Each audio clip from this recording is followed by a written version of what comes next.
Bacana, viu? A infância é uma das fases mais leves do ser humano, por ser de tranquilidade na maioria das vezes, né?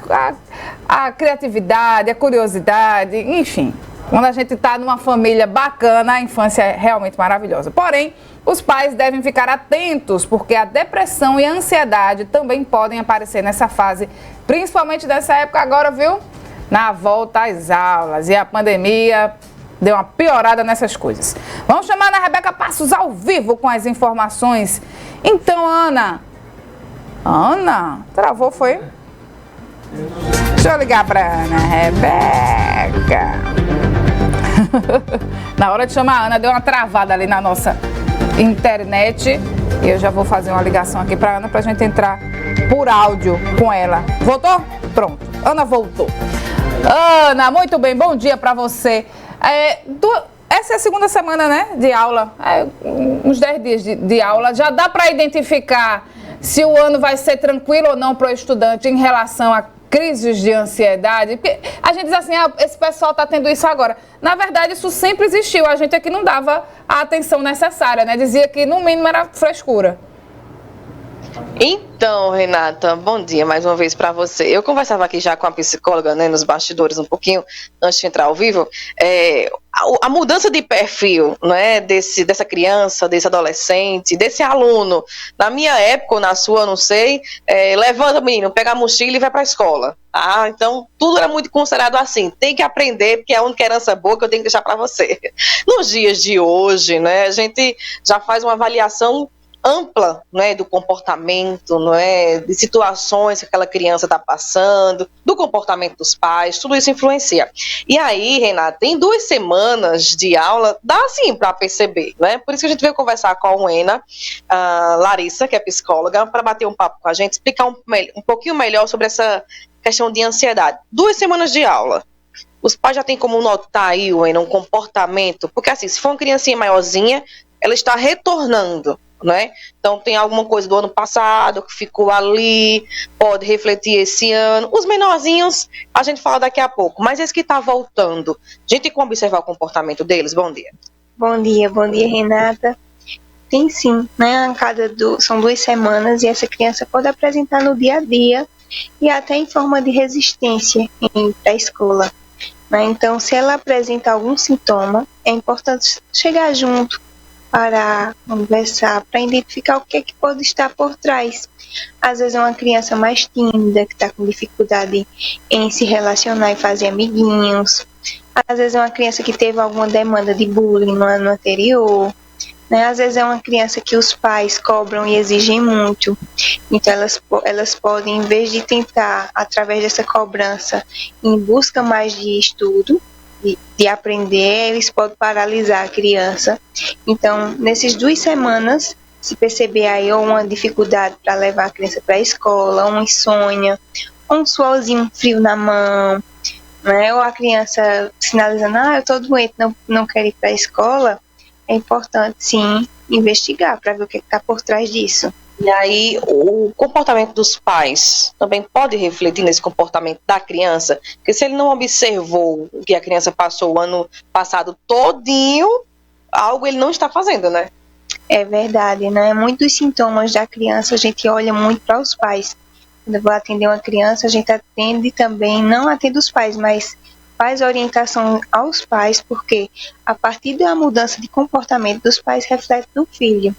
Né? Então, não olhar, ou excesso de cobrança, ou até a própria ansiedade dos pais pode, de forma indireta ou diretamente, refletir no comportamento dos filhos. Esses pequenininhos que vão começar agora, né? Eu não sei a Renata como foi, mas, por exemplo, a minha cunhada, Renata, para deixar Laura na escola, ela já criou tudo na cabeça dela, né? Meu Deus, eu vou sofrer. Enquanto isso, a menina pegou a bolsa, olhou para trás, deu tchau e foi embora para a sala de aula.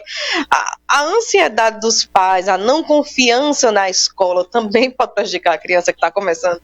Pode sim, né? Porque a criança ela é muito sensível e ela percebe muito não dito. Então, por mais que a mãe esteja ali, filho, vá que vai dar certo, mas é aquela história, eu tô dando, mas não dou, né? Então, é algo que a criança ela sente. Então, fica mais difícil para a mãe dizer assim, Ó, filha, vá, você vai estar num ambiente seguro, vai fazer novos amiguinhos, a professora vai cuidar bem de você. Se de fato no íntimo dela ela não está sentindo isso. Então a criança ela percebe nas entrelinhas, numa conversa dessa mãe com outra, numa conversa dessa mãe com a amiga.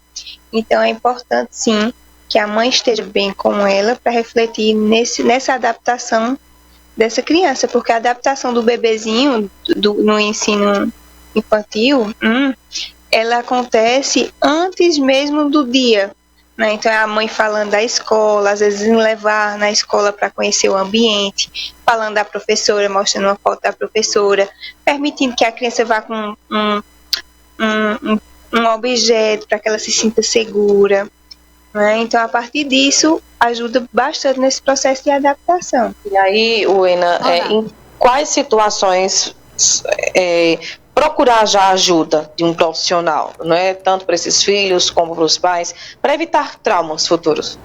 Quando percebe-se que eu não estou dando conta, né? Eu fiz essas orientações que a psicóloga passou, para mim está sendo algo insuportável, está sendo algo muito estressante no dia a dia, então eu vou procurar um profissional, porque o profissional pode ajudar nesse sentido, investigar o que é que pode estar por trás. Às vezes são questões da criança e às vezes são questões dos pais. Então a gente vai trabalhando em conjunto para que essa criança tenha uma evolução. Pois não, Renata? Ô, Ana, aproveita aí, Uena, para... Essa questão dos pequenininhos, ela é muito interessante, né? Tem escola que deixa, principalmente nas primeiras semanas, os pais ficarem na sala de aula com as crianças no período de adaptação. Tem escola que não. A gente tem que deixar a criança, no máximo, ficar por ali no entorno da escola, porque se tiver um negócio muito grande, a pessoa socorre. Mas não deixa ficar em contato com os meninos. Isso tem que ser visto na hora de escolher a escola, né? Porque às vezes as escolas têm uma forma e os pais querem mudar isso depois que matricula a criança, né? Porque tem muitos pais que querem ficar com a criança na sala de aula. No meu caso, Renan e Raí, um começou numa escola que a gente tinha que ficar na sala de aula e o outro começou numa escola que não. A gente não podia ficar na sala de aula na primeira semana. E eu tenho percepções bem nítidas do resultado desses dois modelos diferentes. Então, fica ou não fica com a criança, com o filho? Vou perguntar agora para a Uena. Uena, a Renata citou uma situação, né, pontuou algo. Né, tem escolas que permitem nesse início das aulas, né, ou no início, que os pais fiquem com as crianças na sala de aula, no período de aula. Já tem escolas que não permitem. Cabe aos pais procurar saber se isso é possível na hora da escolha da escola, ou porque tem pais que depois que querem mudar o perfil da escola, eu quero ficar, não pode. No caso da Renata, ela tem 2 filhos, né? Foi possível ficar na sala. Na outra escola, não foi possível acontecer isso. E aí, é importante o pai estar presencialmente ou não? É importante, né? Até porque é um momento de adaptação até para os pais. Às vezes tem o bebê que vem de um hotelzinho. Então já teve esse processo mais humanizado do hotelzinho. Às vezes é uma criança que ele teve um contato apenas com os pais ou uma babá em casa. Então acaba sendo mais difícil esse processo. Então é importante sim, né, ver no ato da matrícula como é que vai ser esse processo de adaptação.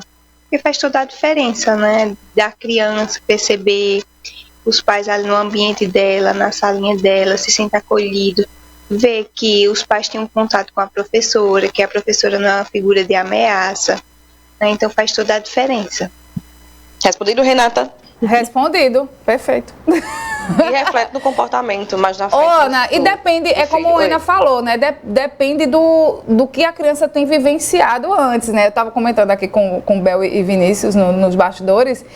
Renan demorou mais para se adaptar, porque antes a gente já estava muito colado, porque estava eu e ele morando em outra cidade. Então foi mais difícil para ele se separar. Já Raí, quando veio, já estava todo mundo muito galeroso. Então, Raí foi de boa. E ele olhava assim pela janela e dava um tchau e pronto. E também tem a individualidade das crianças, né? Cada uma tem uma característica diferente, uma personalidade diferente. Isso influencia, né? Fala dos perfis, né? O crescimento já foi mais coladinho com os pais. No caso do Raí, galeroso, Eu não sabia que existia esse termo. Eu olhava pela janela da escola e dava um tchau já. Então, isso influencia muito no comportamento dessa criança, né? Tudo que acontece antes influencia no que a criança vai se tornar, né? Com certeza, né? Nossa história, ela acontece antes mesmo da concepção da gestação, né? No desejo dos pais de serem pais. Então, o movimento dos pais naquele momento ali reflete bastante como vai ser o movimento da criança. Então, é justamente isso. Os pais trabalham, têm uma vida bem ativa e, de repente, essa criança precisa ficar com a avó, com a tia, com a babá. Então, ela já passa pelo processo da angústia e da separação e aprende a lidar com a ida e volta dos pais mais cedo. Então, se isso for bem elaborado, isso pode refletir no processo da adaptação escolar. Diferente de uma criança que só ficava com a mãe em casa e, de repente, essa criança, o corte vai ser a escola, então acaba sendo algo muito difícil, tanto para a criança como para a mãe, adaptada com aquela rotina. Tudo isso precisa ser estudado, tá? E tem muita dúvida, procura um profissional, tá? Da área de psicologia, para trabalhar, né? Tanto o psicológico dos pais como o dos filhos, fica a dica. Bom, eu conversei com a Ana Larissa, ela que é psicóloga, a gente veio até o bairro Maurício Nassau conversar com ela para passar esclarecimentos, né, Renata? Porque é uma pauta que todo mundo quer saber, não é? Como evitar crise de ansiedade, não é? Como trabalhar o perfil do meu filho de forma segura, não é? Com todo o cuidado possível, para que ele se torne um adulto bacana. Isso. Confiante, que é importante para a gente enfrentar essa vida. Obrigada, Ana. Daqui a pouco a Ana Rebeca volta. Um cheiro para a Wena também. Procurem um psicólogo, minha